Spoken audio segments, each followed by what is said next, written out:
tema sobre Gabara. Sí, hermano, yo voy a tratar esta semana para hacer un vivo en español. Sí. Espera.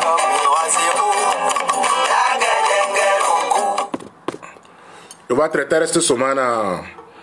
para hacer un vivo en español para explicar poco de lo de la deidad de Gabara. Ok, hermano Marco. Porque mi comunidad no habla español, ¿no? Entonces sería un poco difícil para ellos, pero voy a tratar de hablar sobre eso esta semana para la gente que quiero saber de la deidad en español. Bendiciones. Nana Clément. Ndogbe na we ndogbe ya tomi ma vidéo a mi to cha 5 personnes 6 personnes ya nyakami ya gbon 5 personnes pour 6 personnes amo allo 4 personnes allo 2 personnes nyakami ya gbon 4 personnes 5 personnes 2 personnes amo et to mia ponupo mia drando tovi kpala so no vi kpala so npa kple wa gbe alo ma kpele tovi gbo tovi la kpele no vi gbo egbon gbe benya ndokame emi ndokame wa ma ti direct ya egbe anji ma fo npo vire sokoro nouveau né e ti nji ma fo npo regbe wa mi roja gba mi adokame ndokame mi yo tovio mi yo novio wadokame emi afonufo sokoro mi abe de konti mi ma va kayadi ava agble alo ava gbolo enyamadinya o emi do kayadi kwa enyakela ninya nya sokplanu amele peglo mdogbe nawe nyakela ninya nya sro hon agbeto nyakela ninya yakpeto la so dire do ko jirwa eye mi wa no blon le ekayodi ena bena egbe angbado kaji kodo bubu kodo shishi le dogbera no nye bevi eto bevi Carolina da Silveira ameyo tale à fond le te comme moi me o dem le pour le kame e jona jina bena e togba gamale te gablu godo do kajia mi do la kame mi sona eto danarebe yotan yo akplanu anide Dinado. Salut mon frère, comment tu vas? Longue vie à toi. Fanya singbe leko fonamdo akome ade leko eleya yo mpo le kadie Georgina me no vi popo no vi wo chale gbeli no vi popo alu te chila no agbete kala vubla mi yakoba ko yo mi dokame mi ma direct mi partager lumière ao mi akpata mi domi de kodo pachu ete baby pachu leko fona mdoma akome are e Georgina kokos ao ete baby no nye baby do kamela jile jom la jile jom te baby no baby do kam jile jom akpena mi anide akpena mi amesiamelo egbe no joy don ahundo to ni ma video a mi talo mi ato nyadadao mi afofo mi ato mi ano be lankle awado ekaji amoron to na ve lankle bara wa nu nye ponya wona lo wa o yo na me lankle bara parce que nu ko pona jibosu ko kun la le gboya o fon na po ogbo ba me ya lankle bara e mi baro sia e lankle nyu e muni lankle ke hana mi bagbe lankle ke nana dagbe vana ho vana fana gble fana e be lankle mi yemni lankle ke gble na sio alo yemni lankle ke jina baranamo o togbo nyem fiom vodwa ne no mama nyem fiom vodwa ne de konu ke me mi le sia o m fiom ye ho ya subo ne no bo lankle ke munia lankle nyo muni yemi le nungom ne bombe togba gamale te gablu go da lankle bara benya o migbo emi tete gogo mo are mi anya lankle ke munia emi amele po ada ka vodwo le le connaît ma Facebook a dit le poster c'est vous que les chicou de top pour ya mi agboa o ame bara edu na voju won po blemi sia o blemi lo ni o na mi va do na daka voju ware e ko me hankui ta la daka voju ame hankui la pa daka voju la mi ro gboa ya o nto san va lo nu bara ko do daka voju wa o nto kan o o nto san daka voju wa so lo nu bara so lo wa me so le ti ame o nto ahelu no che kwa ko we laje na daka voju hankui e be nyina nya be kabli ha gbo no mje na da tona tera ho mo ba fe be ke toni do ave bo toni do ave paso toni do ave be kuku agba so na ba nso na gbe agbo be tamu no hanzo be tamu han na zo ba me kuku ngbe na gbe na da ka me kuku agbe na da ka be ke ta paso ta ho vi kamasa be shivo kuna no ba ave ma po le la ba ve o la yira go ba me ke la di vo no po a me la di kuna me la di do no po a me la ha la fi ro baraji apo e adu la do da ka me nya mi le gun adu la do da ka me dan e ya ma glo mata e na me hu no mi do la da ka oro spécialement ni anu ke ti nya ndo da ka voju e wa unyi bo we ndo da ka voju bo we na yo va gba me gbon yin po pa da ka voju pa ame be unaro ame ya lekele ko adaka e voju a yo bi ese nto be wa me po ma bo la toro be ba pe ton fien mo Vivi Chanel do gbe no le kaji na to mi do kamela 13-14 personnes nya kami ya ko 13-14 personnes nya kami ya ko mi do kamia funu fue mi partager vidéo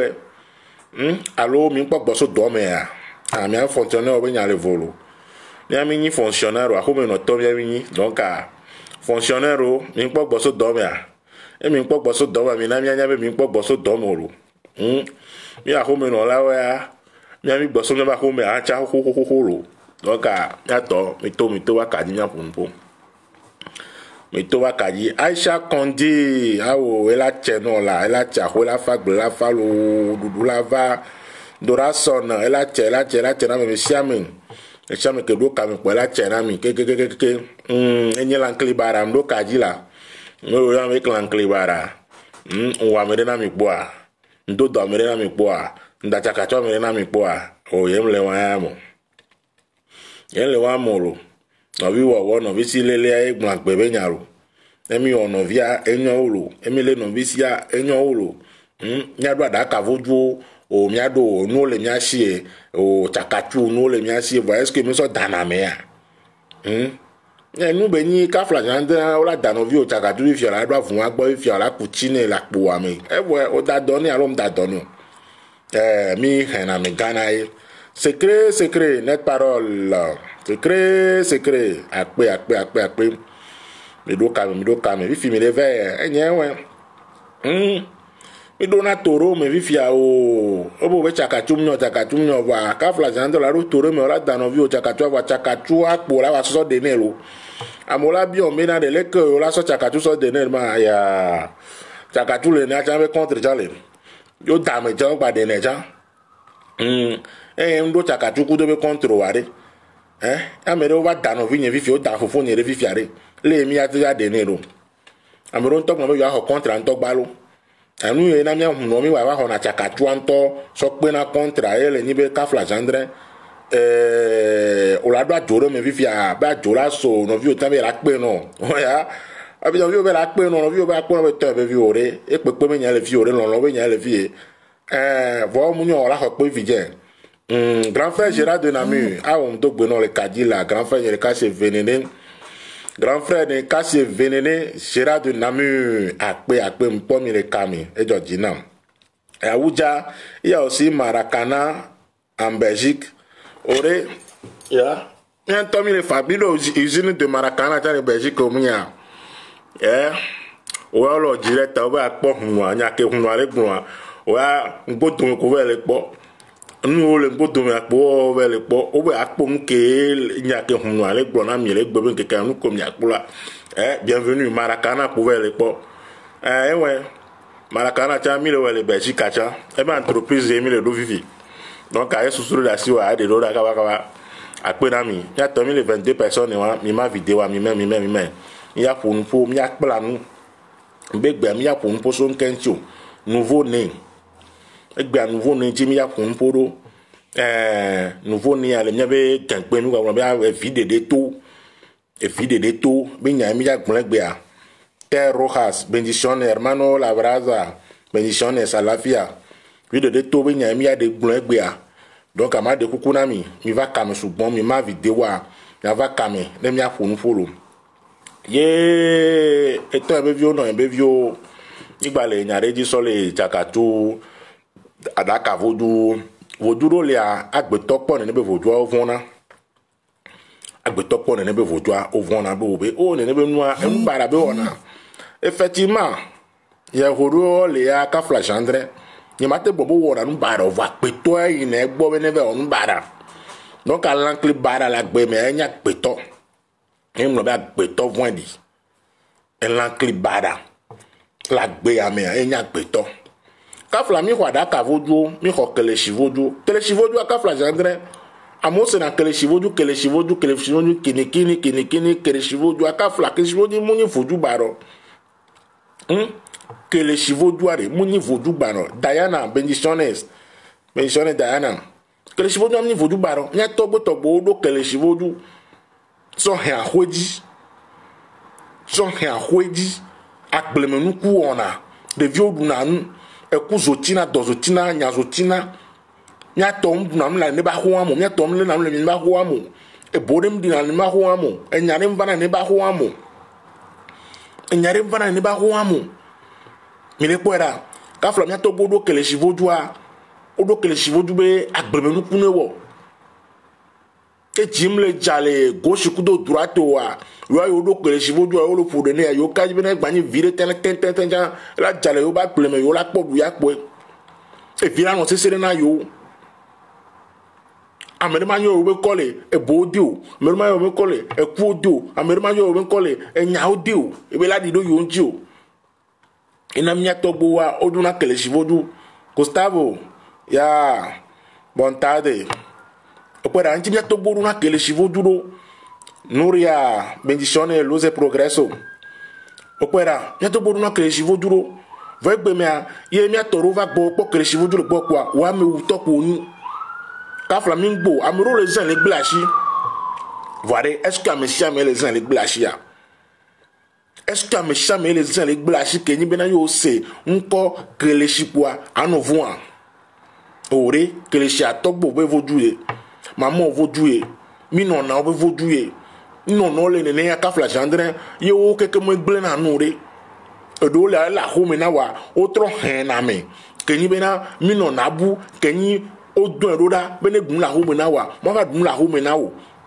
mi kwera e don to la gardien be ni na la home na me e pe mi ami le se kelechi parce que nous jova et les réseaux sociaux de kelechi lo e guy man viol les gens kelechi lo le o le kele kwa mi be tam kwa kelechi bodu bara be ni le on to bla vioro so vi fe me be nu be ona na me o be kelechi do na koklo asuje alo koklo no yibo ojo ho vodu abo koklo no yibo ma hona yo so koklo no yibo le ne fifi ami ato jina be na énergie que les nébé noir mais énergie avec battre senwu ko de basa donc on va maintenant les que la théo c'est yo donc que les chevaux doit gbegbe zerka que les chevaux doit la odona cha zerka yo on tove jina nbu kaka ko so do na vodua mais kaka ba ina ka fla gendre va ina pe tobe hun ka fla vodum bia pe tobe hun re agbeton to ele na pe tobe hun vodue est-ce que dans le côté vaudou on tue les gens? Bonsoir Darius Kalipé mdogbe na we le ko fona mra ho mari akpena mi on a sebe dans le culte vaudou a memi ou na lo ça on fait des sacrifices humains, c'est faux, on ne fait pas les sacrifices humains dans notre culte vaudou, c'est contre. Vamia toro legbea kafla do duduntia ovo ona ntaka a undaka miano sebobo sotana me aleke o wonu yaleke o de huna me aleke le moji amiati moji juste pour mettre l'énergie encore plus supérieure tellement bena yo don moi 10 heures kaka 10 heures 5 et no dola otona yo don moi 10 heures kaka 10 heures 2 et no dola otona yo pourtant énergie de ni noa que les nibena et ya elevo oklo no e hona yo sole na ya e doke chai wona e lawo tona on va soyer avant nos foutu so vitesse ko on to le dio elle va un coup non elle va un toba non elle va un nyava non et na be kafla am bugo le kadi fia o yo na be l'anklibara kafla jandre ye goni be mi pona adaka vodu le bonye mi pona asevodu le bonye mi pona paso vodu le bonye mi pona rebeso vodu mi pona vodu achakatu enu le bonye ko ko bina wona nu bada ku ne be nu re awo enu on chamu zane bene ha gbera mi ne ne be nu on chamu zane ba ko ni fa pe ni fa na mi ye mi ami kwa adaka be vodu kwa mi apu vu kwa adaka be vodu ami adaka ya kwa me kpo be wu na awore kukum so na gba agbore o kwa ba so ne o kwa ba so na e na be na mi du adaka vodu hanku be ni na mi ani de ya hanku be ni na mi kenyi bere ko boto hawa ne adaka mi paso to hawa ne adaka mi de yo nko la fide do vondia adaka mi lai do yo to be nko la fide adaka mi lai de yo no be nko la fide adaka le yo view be nko da afi adaka mi lai la mi kwera e na be na mi o wa mi role ya mi hon adaka vodu kenyi be no yo nya mi nko la fide wa o la pe nu yo mu yo nya mi nko ma pe nu ko yo nya mi nko ro vondia apo o la pe nu obi onye be ko kuji akwa o la pe un Paul Tish mdogbe no salut amele peglo akpenami mi no ma video opera emi blomina na me no so bom se na so ba me na so ko avion beta mo no henzo la beta mo henzo de etala henzo a tamate henzo mo kuku ngbe na gbe na d'accord me kuku agbe na d'accord be ke to pasota o vi kama sa gbe shi mo bo na me to ba d'accord mo lai badaka mola ila be ke to adaka me la boto adaka me la kuna no adaka me la badaka mola ila be kabli ha bono mjana da hatona tera ho be ke to ni do ave boto ni do ave apasto ni do ave nya mi le glo wala mi le gbon nya be na mi do ni be ndo be na o awa adaka voju mi fonde kare ko fineku ko jonoku anu ani ko awola te ko nu gbe won voju an to kele nya adaka voju ai gbe ne be nu emi atoro les ans ne be nu sur le glacier et to me vi lo wa da ka vodu alo ko vodu de ro chakatu o san poame o ne be nu are na ne be nu ba ni contre non mi se me na ne de be nu ba ni contre non azan poame be contrôle la ho azan poame be contrôle la ho parce que ça pour un piège be ni na me o la te pour azan o la so ha le ko ma peigne ko so fun na da wan o la so fun da fi pavo vojo el no ale o se me o la te pour azan ka flo la kan kunme ku do wo e wo lo o la te pour azan ku do wo o la kan kunme wo kunme bo aso do me le ke pavo e malo to ka nu ke mi no ko ni contre mi le pera nu ko mi no wa eni contre gombe kabura mo gombe asan po amea potona ngoche Romeo au mdogbe no Romeo Kovi Coco Kiston togbe faut faire tes incantations en français français a po lo te baby cantation en français a po te baby Coco mda gbaje wa ro pe na mi peda muni ba asan po ame kwa o po asan pa won ti me po mla to na ore o la te po asan fi kala du ko la jose ka o la te poison vi fia on to la pour papa la dose de cas à ça pour mon le style vo faut ou que la gbe mais est-ce que en bi avec des gâteaux bi avec ça pour mais tiens on poisson mais o la to contre ne kenyibe ya me de poisson ka fla me de yon ko la fi de lo ku di be aba poisson le keke ya ka fla o be pe ya mo ye gbe kaka yi so mu yan wa pe en to la lo en to ni pueda un nyowa e pento la luento takatu be contre eya kenibele ko odo todo me vivia o mia no vi o fun e juami le diaspora me ma to na mi juami le diaspora me am fon le diaspora me lo e juami le diaspora mi ma video na e juami le diaspora me am fon me daka o le diaspora me lo mingba o se be na ahwe poe amodaka o le bo ra so yo ben ko so ya ahwe oblemilo amodu apaso le du ame so le gbelenu amodu keleshi le du ame so le gbelenu amodu takatu le du ame so le gbelenu amodo asafu ame le du ame so le gblem amodo akpo voro kotokoli kpo kalavi ba kpo nka dajevi lokere akpo voro kenya akpo amodo akpo le du ame diaspora ame so le gblem yo fond matin kwa amodo pe odo pe yo fond matin o le check pe ro miaji be miawe a etone gblena mi be mi gbadun po pere o be mi awo yare ni ma po so han de po pere o be hun ne gbla mi aku be gun so mi ngba o se ba ha ko ko ne be nu lolo nyanya kamale temle gbona mi gbe mi gba o se be na de ahwe ko ne be nu mi eduke mi ami la ne be nu lo eduke mi la ame daka ame vondi ame daka le twami France yolo Belgique yo, Allemagne yo, Brésil yo, Mexico yo, Amérique yo, tout comme le obé les diaspora me quoi. Toi un bébé, non un bébé, ou est la blague oji.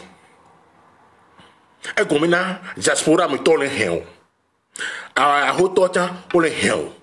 Oh le deux problèmes.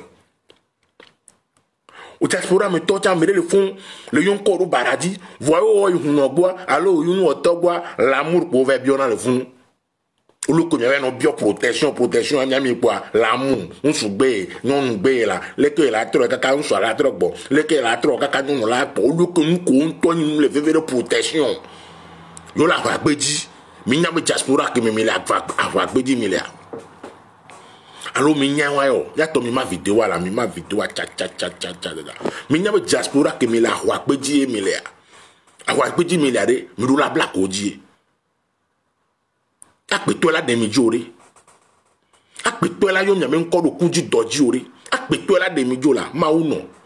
se bolisa wa matia kwa wata wa bo no mu divi makla no na nyosi chacha mon foto kamesu na akpeto jona lumière akpe no kamesu na akpeto jona fo un to na ni kwa de ke to la de ojo bo to la de ojo apa to la de ojo la ba va cho o me la gba no ha la dun la du la ba tu apo mo enana mi wo ya hunu mi fona gasia ga mi wesa na zokati blo mi va fona gasia ga wesa na zokati blo vo ma ko nya mi hunu la plupart de hunu ma po bo wele sa zokati blo be nyonu gbe alo nsu gbe alo nyonu legbo alo nsu legbo ma popo pere o fun mo la po hunu mentalite nko be hono nu ye la te ho ye ke to la po volonti bo to la po volonti pa to la po volonti yo me nko cha ma dio yo be so vi me nko ma dio do to re me le ke ka tamela hu ni yo no ya be hono wa contre nyami le funu gbe pour le diaspora yo va yo voter fort yo nyona yo va yo voter et toi me vi la coup e bo tandi na yo voter ma nyame nyawo yo le yo voter fort bo tandi na yo voter ma et do le ayo la ya ho programmer la ya ho ya funu mo ve yo na no to de cavere ya be jibe ya ho semaine ami alors dans un mois jibe ya ho bo ele jibe ya black goji ke ngbo la ya ho donc am nyame be tam susu me a ho ye ennemi o mle lokonama yo vo mu be juamu o blemi e juami le ennemi o le mi fona ga chaka me pobo be yo vote yo le botad na vote ma bore muso na toro bo muso na polo mi va ma jiji le kana mi pomenare ye so na fucha alo muso na puare ma jiji na mi pomenare nya ko pe alo ma ko balo ma ye boa so na to alo muso na to e so na pu alo muso na puare pe yo vote yo le o no keke ma ka ko do aeroport kwa no china keke kaka me bocha so toku da pu po ma to baby va ma jiji le kano po la ho bale alo la ho pe ma po la ho bale alo o la ho pe ma no vinye jai e bole di le ovo desia o le temps e soro jio le ovo de o lo ho pe lo masim ya o le kan soro jolo vode nyebe mentalité kwa ahwe to lo nkudo yelo ye ninele on nkudo yelo e tagale on nkudo yelo ye be hon ke la kwa ke va yo dia e le va dominer e lo me no dasi po nyawo la me no dasi po chaque fois kwa ahwe to lo nkudo we ahwe to mi nyame to mi no dasi po nyawo ahwe to lo nku ahwe to lo ku mi ahwe ko lo amele on nkudo wa ele Bruxelles a me si on to ni ame ye le wɔnu kudo wa ele France asi wo ŋutɔ nini ame ye le wɔnu kudo wa ele Germany si wo ŋutɔ nini ame ye le wɔnu kudo wa ele Brésil si wo ŋutɔ nini nɔvi nye Black Oji ebo le di le yovo de Black Oji ebo le di le yovo de abo bena o eyi me gbɔ la awo be yi me gbɔ la bi nu ke we ma o ni so fe po ŋutɔ na yin po be ta po du yo kɔkɔ urgence le yovo de ma we oro yovo be urgence ya ma we oro yovo be urgence ya ma we oro la yi la gbɔro awo eje tore me la gbɔ e ae awo ekura fire ma gbɔ gbere di ma tie ekura fire ma gbɔ gbere di ma tie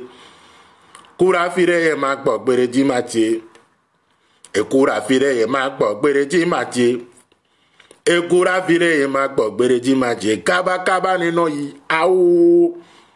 kaba nínú gbɔro ae ekura fire ma gbɔ gbere di ma tie ekura fire ma gbɔ gbere di ma tie Reine du Sud do gbena we akpe we zon ekura fire ma gbɔ gbere di ma tie ekura fire ma gbɔ gbere di ma tie ekura tore me ma gbɔ gbere di ma tie kaba nínú yi awo kaba nínú gbɔ ae ekura fire ma gbɔ gbere di ma tie to me vi fún mi gbọ́n bá xɔ àjọ ooo àwùjí yàwó àmújí náà xɔ mi yàmí ànyà gbọ́ nɔvi nye yi náà gbọ́ lo mɛ ma gbọ́ àmújí náà gbọ́ lo mɛ ma gbọ́ àmújí náà gbọ́ lo kó yòó ŋutɔ bɛ tsi gbea ɛnyawo wa bó tsi gbea de nyɛ bó o bɛ tɔ xɔ nù ɛdè odzo enyo wo bena de o bó o bɛ kofie sɔ edzo la kɔmlɛ sɔ edzo la o France akpɔ wɔnu kudo yi le Germany akpɔ wɔnu kudo yi le mi gbe protection wɔwɔ nyanya tɔkpa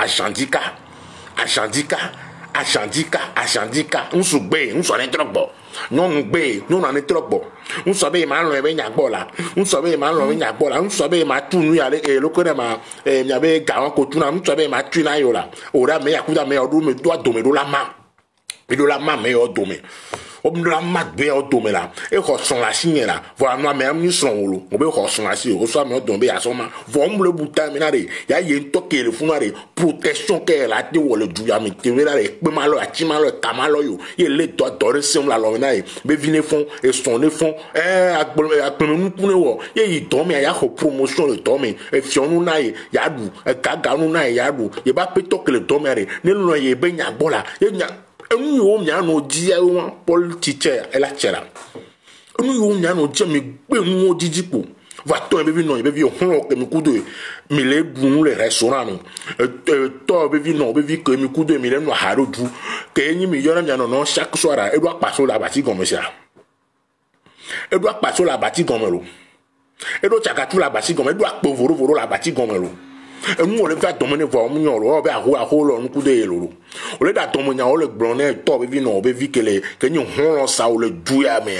ole da ton be nya le gbron na ole gba don be nya le gbron ne vo a ola bo awo lo we ku ye la hola aho lo we ku de yela wa ton be vi no be vi ame nto lo nwa ku do ele gbo zerika amudo ye hole du ya me a diaspora me ton be vi mi avon amudo mu le du ya me akpo voro enu daka egomena enu daka ebo bada so katiblo bada mudo le du ya me amudo so katiblo ebo eknawu enu bada le du ya me voa auto le du ya me o mda fo pere ju wa to me vi o la ho la ho kayo la ho bal o la ho pe la ho kayo la ho bal ola okpe la okayon bail edolia oncha akamalete gablu go don pe nlo edolia gbe awo nu ya kele jore dia o be huno kele jo ame o wele po huno sime huno agamalete o wele po huno agamalete ele onukudo yo le jo ame huno agamalete encha pe nlo parce que o be o po me huno ncha ni vojo la kini po o be ta me po nya lo onukudo yo le jo ame pe nya lo onukudo yo le jo ame enyam fona apore be tovi pa baso novi pa baso teti manu agbete kare vuble awane jawa karaje alodo to me nkana soso tu flem tu na flem glano enya ke ti ho sugbo ya ni ho su sena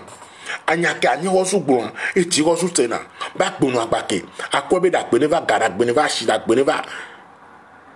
pe do afia ko agbagba de ga no kwa mi unya afia ko agbagba di ebe gera ga je ade sukumia be chapata mto na nbe je na po ba dia koto mu nya na nbe gon na nbe dodo me dandan e akpo mu se na ko bo nya ho modu no be mi o ke be so me sa me la do taguna na woni gabono die be mi de po de kan ya de majigbero no jira be di jono jireji ba woni fana me sha me agbe ne fana me sha me nji siketon so mi ti siketon no fa me foru mi anti gbe dodo re wan lo mi no senwere amere foru mi anti yo mi ko la chire gbo mi ko le kare gbo po mi ba podu mi ma podo ma pota be ku dola mi atore e so no da tureji e wan mi po ovun e gon yo wan ma défense e ko ra yo wan défense be so no da turu ke ton andi amere pe fon po yo mi ko ro ku di doji po mi ma fo ma dunu e cha ma fo ma dunu so no da tureji be zoja ti da kle anya mo ya fo to ke ko je ma ke gable go to go ga panya be ni da tureji ba flo no so ne so e be fi ke gbe na to an gbe na plumo be ka gla popo mo no zo bom se na zo ba mo no zo go la fi mi mi le zo agbo mi ma se zo be nko mi ko la zo ga la fion mi po un bara o parce mi yo ko fi be nko mi yo ko cho mi nko mi yo abla be nko mi be ko fi ne ku mi ba abla ne ku a o be ke ton su ya me ya ke nya gbe topo be ya ye do apaso ye do apaso ye do emu dakadaka be ya mepo ya ye bu na mepo ya e gblena amu wa mi funa dero aji be ku badagle de pawo e ku pipa e ku madunu kuku npa ya gula be kunu so e mi po nu baro be sa bata zo wan ni do do no ti te fo reka mi po nu baro be soja ti da hlen be fudu ke be so na ti bubu ti da tu ta lo be pe ne je ke toji e wa oyo ne me mu ogo me la ke ton su ke ton no o jesu vo twanto la jesu vo twanto la no wa no ni kwera donc nyami le ye hwe amia mi jira me be ku mi jira me be do e to me vi no me vio mu to na be protection et le vvd nya wo ya gun bo yo a wo le protéger vo yo a yo le protéger vo yo ni le protéger de kema oh yo a yo le protéger vo yo a yesu be vi oni yo su be vi oni la mon frère yesu be vi oni la kulo yesu be vi oni la ku e boto mujesi yesu be vi o e boto mujesi Marie be vi o e boto mujesi Joseph be vi o e boto mujesi Abraham be vi o ma frère ma sœur obéa je me suis protégé dans le sang de Jésus-Christ. Je me suis protégé dans le sang de l'agneau. Je me suis protégé dans le sang de notre Seigneur Jésus-Christ, mon frère, ma soeur. Ola hokpo, ola hobal. Takatula de dojo. O so da paso mo kaso rojo la paso mo poku. O kaso rojo la paso mo poku. O kaso rojo le tous les bagbois et tu vu au problème Rwanda. Je me suis protégé au nom de Paul. Le sang de Jésus est avec moi. Le sang de Jésus me protège tous les jours. Mon frère, ma soeur. Le sang de Jésus me protège tous les jours. Le sang de Jésus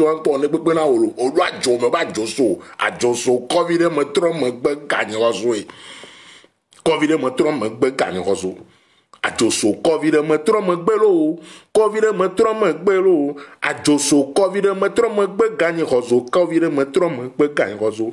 dede poda to me vi no be vi wezon dede poda wezon no obo do acho me ba choso o so po so wi alo do te fere vi po be ye be kupo ya egomena ale retour ngbalo. Puis fiare le sang de Jésus la va yo grand mais attends be vi obe nyanto jo pan vo be clan pe vo e po wi e tu sa fi oso nu oso ajoso clear Yesu be ho la va yo le sang de Jésus la va yo a mon yo des années lo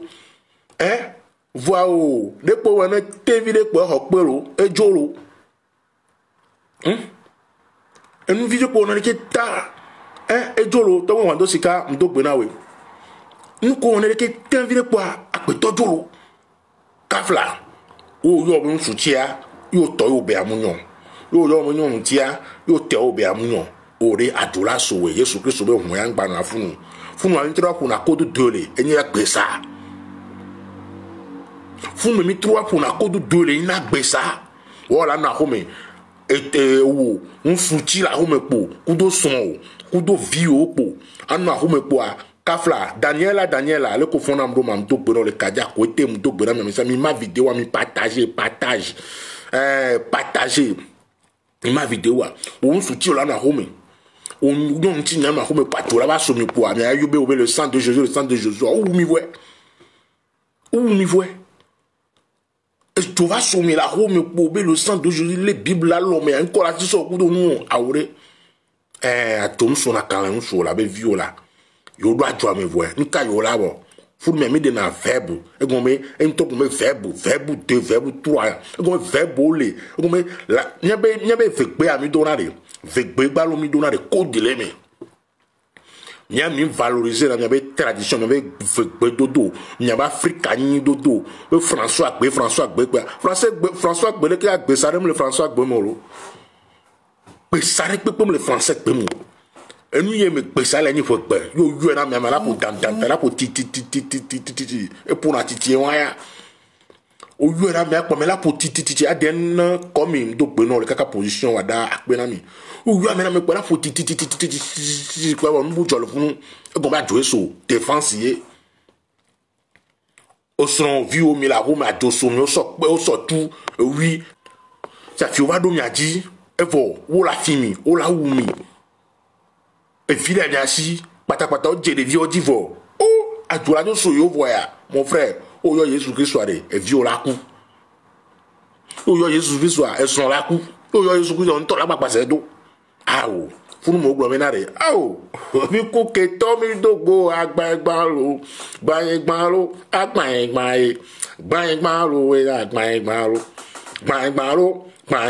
mi dogo la simodie mi dogo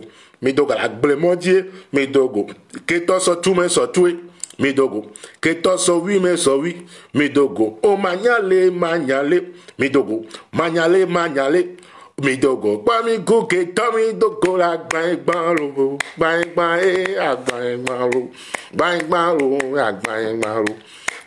lo agbanyegba mi dogo la simodie mi dogo la gblemodie mi dogo ke to so tu me so tu mi dogo ke to so wi me so wi mi dogo obe manyale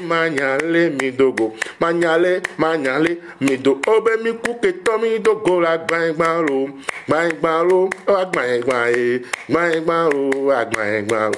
awajo déjà àwọn to tan gbaro wa nya chile me nya hawan to changbalo balo nya chile me yo la yue na me azerika abe sheri pour le vieux bien bodo me e ko mi si lato sheri wa de coup de vieux mi bodo me ya to la pan kwa no zerika oh adu wa ina me obinaro oh ofo vieux mi de kukula oh nka mi one pare po yo ve ba ne zerika e pesui e ko pe okayu e la foti ti pa o e ato e pa wa fa wa atum so na kala nu sube vio ta kula jabom no na gamu ola gaga e la gboro ka jabom no na gamu la iru e la gbo e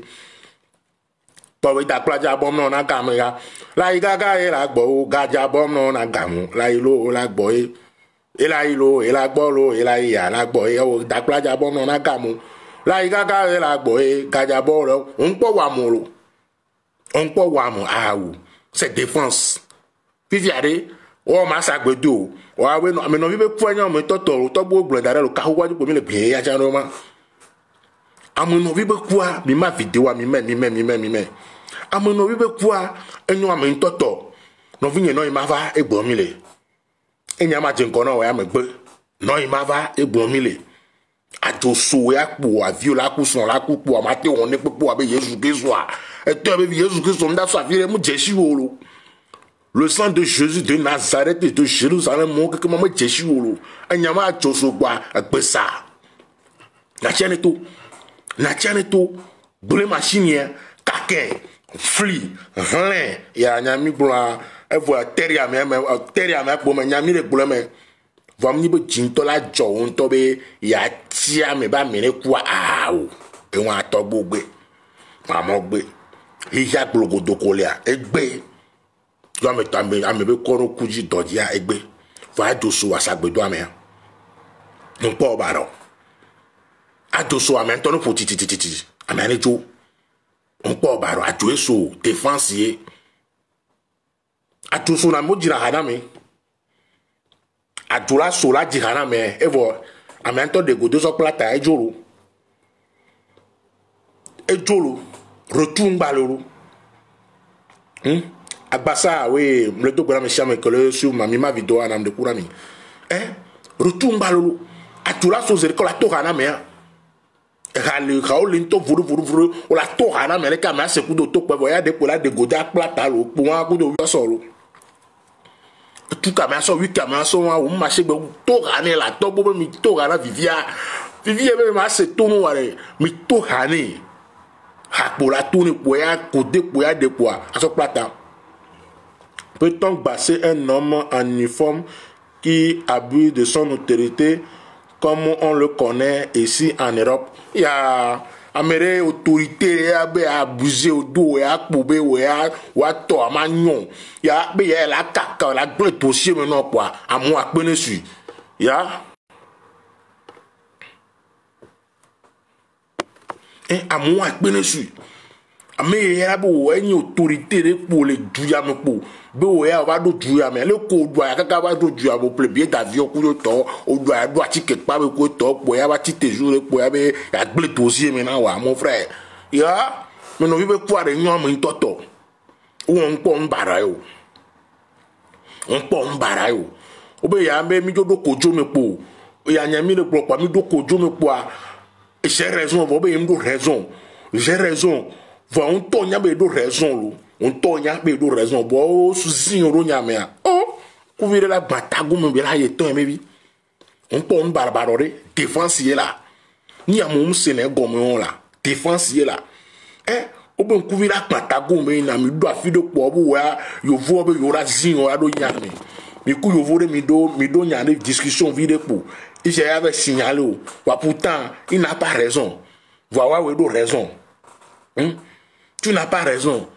Et yo vam do raison. Wa we do raison. Voilà, comme racisme système on le bois. Et faut au dibo azin atomi, azin odomi. Oh, tant baby faut le parler la parole. Yo nya tiane, passé. Et pédi ova. Au ti ya vam mutina ho. Ya, non le bois la bois wa tso ya zo prison 1 à 2 ans mon frère. Et tant va le bailler. Yo voa lo o barakudo mi do o kaka mi o flimi ko to wa mi be mi ba o barakudo o mi gbe wa ya zamna na ku yo vo na nu propre na ha pro mi ko na mi duna we on est bien ensemble voyez de aller me be ya embêter nya be aso ye ba embêter ma parce qu'il est blanc de peau et il veut être supérieur que moi, il veut me dénigrer, négliger et kaka somme de gomme tellement que maintenant il y a nyami va do vibe nchanda ti nyare me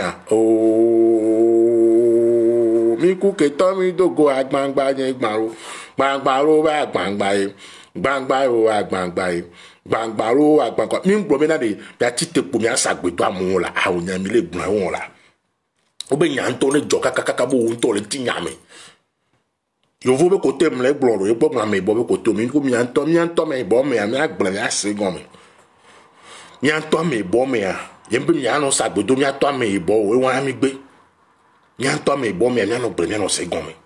fa me bo ro to le ro mu se na to no be yo no via pe la tie me yo no vi pe la tie me e la o baraku no via pe e la si no vi do problème me pe e no via ma ko do no via ma ko de la kaka no via pe e wan ya ze ka mi ami so ya ze ka e wan ko ni problème en ku vi de la planète ko me va yo vore mi ami le duya me diaspora me po yo vore abe mi la considère comme singe mi a considéré mi comme gorille mi a considéré comme nous magnato la considéré mi comme yakameto et a considéré mi comme na de vaurien ware kakabe yo a dénigré mi do mon frère wa tina dire nyara parce que vu qu'on va titre le po là son do bono be ya so pour ya caméra po o so caméra so daro to am ke j'essaie pour le po do pa dangene e caméra va o yo po be nke joma bo be ya sin po ya yo kudo le ke yo ku ya sin po yo le kan po jo fo titi fún yẹn tó jo le foji to de ko to po ya ejo wa camera ń pon wa yo caméra mo pon wa yo e gon mi na ame azun be singe ame azun be na gorille ame so racisme potia so fion o so fion egbo wa e la ro vioji la ro da vioji o la pa ton do problème donc carré défense role ya mi no de défense role me gbe sika e do le ya amela on ku do ra na correction yi on be awa peto a o nyam le gbo mi no se vo toto le nyam faut donner la correction que ni ba maintenant pour pa o do de quoi fi que nta ba ti téléphone son que elle est socoré va tu aso nto ba tu aso be o la ku nya ave do via o do atu ame ba peto la ku e talagban e talagban ton lagban afo lagban no vinye e ton be vi ame ani jozerika o te tiame fa e an pon ni problème on po glacio o te tiame fa on po glacio atoso o ba to so ame nto mi nyan ko yo ba to so ame nto ma do so e ko benade e no nto ba do koji no ke menade 2 secondes 3 secondes ngba le na o la ku won e ko meno la o tono la fu agbaja na o won ya ka me ko suna mo fu agbaja na mo wa wa ko ba so wa fu na wa tutu gbe no bi po enu ame nto to e wa ko ba so ma wa fu to na tutu gbe mi po era donc ato me vio e me mi no wa mo e me mi a gblashio mi po era e me mi a no gblashio. S'il te plaît, tonton, les blancs ne sont pas comme ça. Au point de étant un vie, j'aime les bons blancs ou les nénés. Les bons vidéos un film, pour toi ces vidéos avec nous n'avons pas de blanc, il y a un problème que nous avons. Nous n'avons pas de nous avons on est bien ensemble. Voyez dès là on a mes beaux bena, il y a dénigré. Africa yin ke muni be rasnya goril be taboku tomi enu manya tomi kafla be emi do afide chebena administration be côté ya o la bo mi va ya pareka o la recevoir blanc o kem boya et ton be vi ya nyake mama enyindele ya tuturo de ko mena ibo mi no de un de soustraction un de soustraction. Au lieu de un de soustraction, toi, vivi non, vivi à, m'dava peu vous sommes. Un de soustraction, comme moins. Sinon, oh, le plus, l'homme a dit. Donc, oh, le moins, c'est le cas, quoi, maintenant, au lieu de vieux tolémé, au lieu d'activité tolémé, au lieu d'Afrique tolémé, famille, bon, moins, ouais, ah, ouais, mais c'est le cas, ah, ouais, et qu'on vit couvert au China, mais là, tant, mais vieux, mais non, c'est vidéo, on a comme vit au China, mais là, comme un joint chaud, là, comme vit qu'au doigt de haut, la cou. Mouni ba me azon be gorille quoi, ou be a oui, c'est le cas, il faut le donner des corrections. Ça les corrections, le ça mais mimia. Alors, mi pense ça bon, quoi. Correction le ça mais mimia. Correction le ça mais que ni bena yo na me zerika muni bo bena la wa me ore awo. Amazon won no dénigro are. Corriger, surtout yovo, yemba me bolo, ame bo mi agble mi ase gomi. Parce que nyan to mi do la no uni. Et mi do ale gble mi no amunyo. Fa yovo le be a dénigro le djambo ma ho mo. Ye do la mi va de na yovo do kwa kafla, e mi divino persona de via so jona, mi vi otro e na juja, gado le mi do la ba no choko mo tuna be don be gado wa tro an to wa to de na le me aso no na nyon na ku to won azerika rura no na correction. Rura no na correction do le rura no na. Mi be awa mo na correction va jo aso ware. Oh, ma wi lo no vi keto ma wi pla me gbe zalo ma wi pla me gbe pe kafla lo mi nji hado amu no le do mi kasha ni ba ma wi lo no vi apaso to ma wi pla me gbe ma wi pla me gbe zalo ma wi pla me gbe sai o ma wi lo no vi keto nye ma wo pla me gbe ru ma wi pla me gbe sai ma wi lo no ja paso to ma wi pla me gbe ma wi pla me gbe ma wi pla me gbe sa mere jikuna ma wi pla me gbe sai mere ji dona ma o ma wi pla me gbe ma wi pla me gbe sai o ma wi pla me gbe o ma wi lo no ja paso to ma wi pla me gbe saro ma wi pla me gbe Mawilo no vi keto, mawi plamegbe, mawi plamegbe zaro, mawi plamegbe mere jikuna ma, mawi plamegbe zae, dede poda atevi, mere di donama. O mawi plamegbe, o mawi plamegbe, o mawi plamegbe. Afide me ina, mitona keto ne wa somodie, fide me zona ina ro. Mitona keto ne wa somodie. Fide me inaro, mitona keto ne wa somodie. Fide maison ina zame, mitona paso tobe ne wa somodie. Fide maison inaro, mitona keto ne wa somodie. Fide me ina se, mitona keto ne wa somodie. Eno vlenenia, ato swamea, be kawa ehianami, nyon su. Nyon no cha ke nyon la te kwa parce que de pepe nyon no cha hono e sure pepe nyon cha do no wa nyon su wa de e ko mi ate ho a hen ahoji yin be mi a ho bi no gblamu te ko wa mi gbe le côté wa ya to ko ngbe le côté wa ya a wa mi no vi a to kuna mi no vi a do no vi ada ho e no vi ma ti violo e no vi ma de son te ko nu gbe yo lo ni ne be nu a gbe ma nyon na wo yo lo ni me gwa ku Jesu la va zen ku ko la ku bada ku manya ko me ku de yem dire que ma qualifier ku an do quoi be ku ra ku voade yo ni kan nu soirée o kafla o la tête de gofin malfaiteur o le no yo tagbo gbele na o le o la so le modi fidien o la so le modi fidien bo yo agbele o ya kaka yo. Ok, top à ton retour, je viendrai faire pour les femmes. Aouja, elle a tient, on va faire la porte. Manu, elle a tient, elle a tient. Elle a beaucoup tolé. Si a fiolé, a tout soit me tolé. Que oh, mais t'as me quoi. Oh, c'est bien là, si a fiolé, elle a tout soit me tolé. Oh, elle avait fin on l'avait blé noiré. Oh, mais il y a la jambe, watch ça na boire. Mais il y a besoin de boire avec le salon, on va peut-être me boire. Si a fiolé, il y a la peau, il y a la sac de dose de cas. Et voilà, on l'a pour nous quoi, le dire on l'a sur pour la radio. Et toi, vu, tu as gaspillé ta vie. Tu as gaspillé ta vie gratuitement. Tu as filé la femme, tu as fait la tout ça, mais tout le monde, kafla, beaucoup de temps, et beau Dieu, on a là, mais ça, Dieu, on a là. Que ni beau l'avait fini au vif, l'eau l'avait on barakou au vif, kafla, au zoro à Dieu, qu'on pose 4 pour 8 coups de temps, quand la sac d'eau. Mon frère, yo blague au jouari o sac de dos pour coup nous ko le on la fin nous ko dit à sur l'enchou on la sur l'enchou et fort tu as perdu ta vie comme ça, ta vie est gaspillée goujarement comme ça là, ta vie est gaspillée goujarement. Mais recuerda enamena o kalen soir kafla o son la show famille la show on to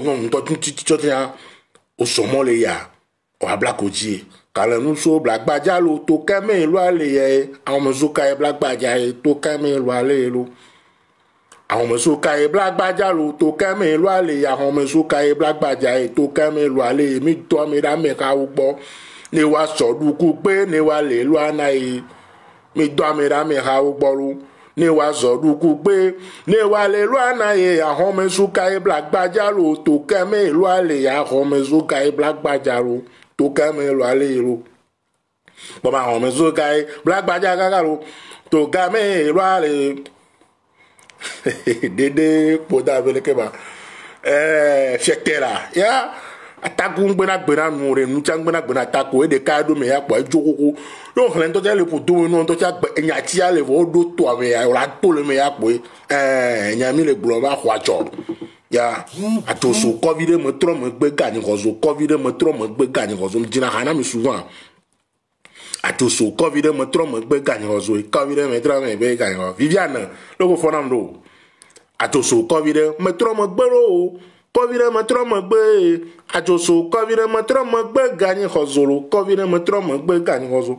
zogbeji ajo no isogbe anu ko po le zogbeji ero jo no isogbe anu ko po le zogbe awajo ro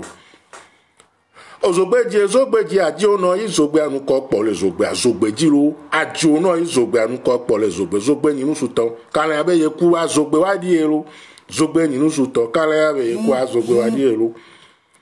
zogbe ni nusuto kala be ejo zogbe wadi elo zogbe ni nusuto kala be kwa zogbe wadi elo zogbe ni nusuto o kala be kwa zogbe wadi elo zogbe ni nusuto kala be kwa zogbe wadi elo kala me ma don lo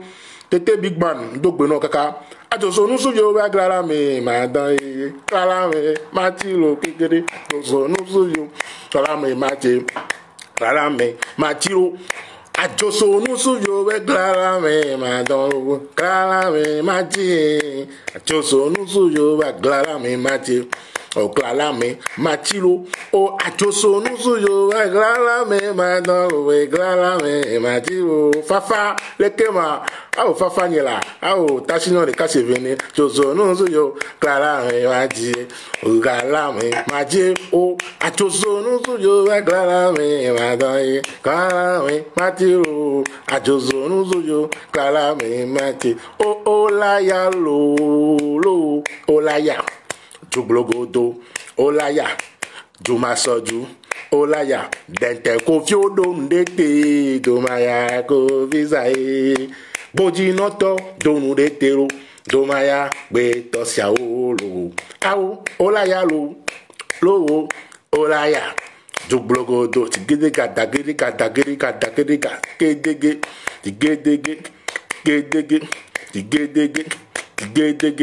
tigedege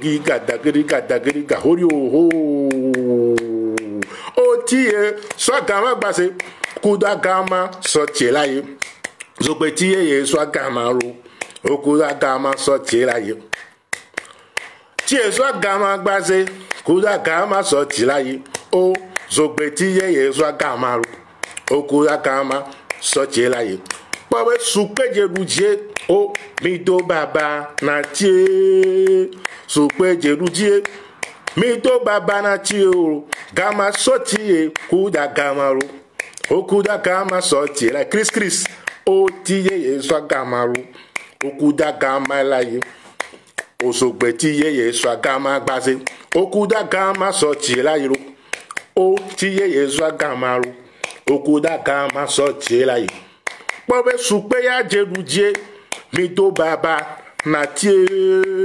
sugbe jeruje mi do baba na tie ro gama so tie kuda gama ro o kuda gama so tie laye o tie ezo gama ro o kuda ga pawe onyanu be do ya o megben la shigbo family anja ina re to oyo onyanu be do ya o megben la shigbo family anja awo bena o shigbalo bedo jaina ba sigbalo bedo e jaina shigbalo bedo pawe ashigbe bado ajaina ba shami shigbe bado ajaina ba shami obienu kese joy obienu kese joy baina de hun gbe tola ku kaina de hun benu pawe onyanu bedo o megben la shigbo family ajai onyanu bedo ya o megben la shigbo family ajai na de awo ashigbalo bedo jaina ba shigbalo bedo mi ma bido mi me shigbalo bedo jaina shigbalo bedo be ashigbe bado ajaina ba shame shigbe bado ajaina ba shame obienu kese joy obienu kese jo jaina de hun ya hun benu onyanu bedo a megben la shigbo family yo tambe vi no ni be vi mle takpe na mi nya wele wodo e mbiona me sena me shame ahwela fa agbla fa na me shame egbe a débat ke msova minte do débat voilà ya gbe no ba ke soa to ho no ne fomi ta kela po 19h30 nya gba no connecté 19h30 nya gba no connecté enye nyo president togba gamalete gabli godo rete clear kan vina vin petu bin pass dans le kota kuno be cha hon na hona ziku komando kadinami ye mia pon po so kuro vide de to le mia be tradition me mia be culture me le na mi rendez-vous so 19h30 mia no connecté mia pon po so kuro mia be tradition vide de to l'importance d'un nouveau-né dans la tradition africaine. Et il y a un peu de ça. Ma de Ghana mi, na me connecté, mi ayo tovio, mi ayo novio, e pene no tout, que ne ma pala mi agbo, te mi akpala mi gboni, e gbon mi le que tovi pala so, novi pala solo. E vi que senaton na jiro so e pona gbetina. E jiro so que senaton na fia e pona gbetina lo. Me bien la me sena me chiama. Akpedi dona me chiama. Kalado e gorado. Obe vifama nyima pladaka dare manya oero o vifama nyima pladaka dare o manya oero medro nyima pladaka dare o manya oero agbasa akpeno kaka o pobe vifama nyima pladaka dare manya oero pobe a medro nyima pladaka dare manya ewo Paul teacher akpena mi ife menyi ma pladaka darelu manya ewo bobe medro menyi ma pladaka dare manya ewo medro menyi ma pladaka dare manya ewo bobe na lu manya ife menyi ma pladaka dare manya bobe amedro menyi ma pladaka dare bawe manya wa hero medro menyi ma pladaka dare manya wa hero bawe na o manya wa hero vive menyi ma pladaka dare o manya wa hero akpe na milo obe sere jogbla yaro bonlire jogbla yaro esere jogbla yakagaru Ponlire jo playa lo ayaru sere jo playa lo ayaru sere jo playa kilivio bekele lo mu bekele na mizia kele lo mu gbajavio bekele lo mu bekele na mizia kele lo mu bekele awo sere jo playa kakaro Ponlire jo playa lo kedege o sere jo playa lo awo ponlire jo playa kakaro o ayaru sere jo playa ayaru sere jo pobe kini jo bekele lo mo gatigiri